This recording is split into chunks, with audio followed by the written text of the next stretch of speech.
السلام علیکم۔ پاکستان گرم آب و ہوا والا ملک ہے۔ اگرچہ اس کے شمال میں بلند و بالا پہاڑ ہیں، لیکن ملک کا زیادہ تر حصہ گرم اور خشک ہے۔ سال کے 12 مہینوں کے دوران پاکستان کے مختلف حصوں کا درجہ حرارت آپ ان نقشوں کی مدد سے دیکھ سکتے ہیں۔ خیبر پختونخوا، گلگت بلتستان، کشمیر اور پنجاب کے انتہائی شمالی علاقے عموماً ٹھنڈے رہتے ہیں، جبکہ پنجاب اور سندھ کے میدانی علاقے اور بلوچستان عموماً گرم رہتے ہیں۔ سندھ اور بلوچستان کے ساحلی علاقے سمندری ہواؤں کی وجہ سے نہ تو گرمیوں میں زیادہ گرم ہوتے ہیں اور نہ ہی سردیوں میں یہاں شدید سردی پڑتی ہے۔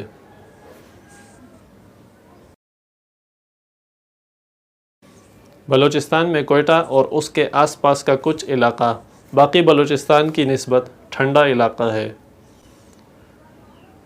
پاکستان کے چند بڑے شہروں کا اوسطاً سہ ماہی درجہ حرارت آپ اس چارٹ کی مدد سے دیکھ سکتے ہیں۔